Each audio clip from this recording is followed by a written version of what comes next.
Super Bowl 59 is over, and I can definitely say that one was one for the ages. If you were an Eagles fan, number one, but I definitely got to say it was over once Jalen Hurts threw this dagger to Devontae Smith. That was exactly when the game was over. In terms of it, there was a lot of anticipation for the game. A lot of people thought the Chiefs were gonna, pay the refs and all that stuff was gonna happen. But in my opinion, it was definitely a fair game, and it was one-sided on the defensive side because Sweat was balling out. Then of course we had Kendrick Lamar for the halftime show. That one was an Easter egg filled show. But overall, I did like that whole Super Bowl just in general.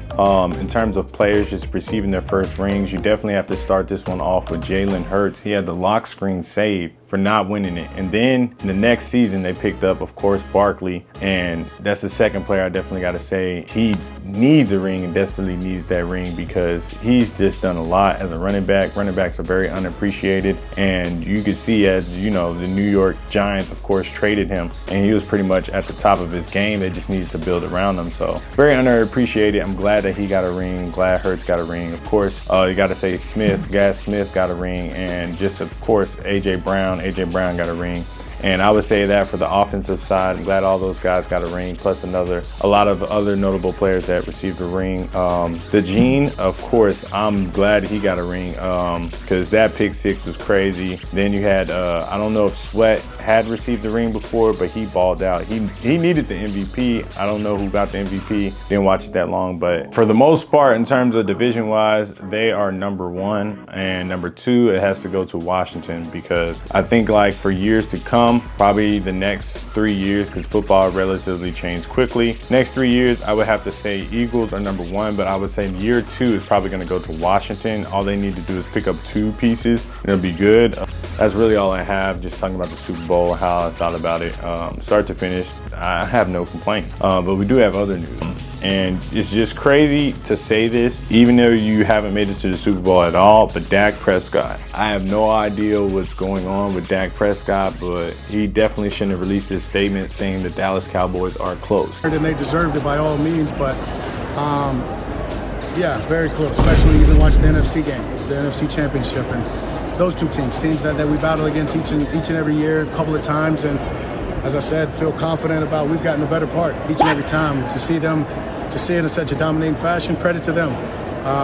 It's our turn and it's on us. In my opinion, that is a statement that you can only say if y'all have made it, to the playoffs and to like second round, et cetera, et cetera. Like you've been in the conversation for a minute because you have teams like Washington who's made it up there, and this is what Daniel's like first season and he's made it up there. So that just isn't a good thing. I would definitely say right now because I feel like the top 2 teams will definitely be them two, Washington and the Eagles, or be the top 2 teams in the division next year. And I'm not even going to say anything about the next 2. Of course, I'm not even going to say anything about the Giants, but Giants could be 4th and Dallas Cowboys will be 3rd. But I don't feel like Dallas is really going to change too much.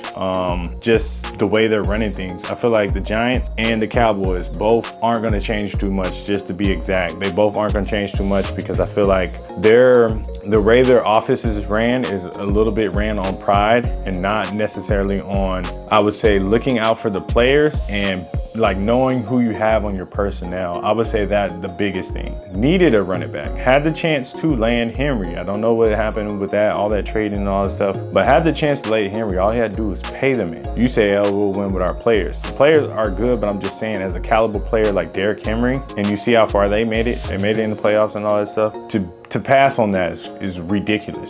That's wild. That's a wild statement to say, coming off your contender or your division rival winning a Super Bowl. That's wild to say. Wild. That's loss of aura points. I probably put it on the board and all that. But yeah, that's all I got.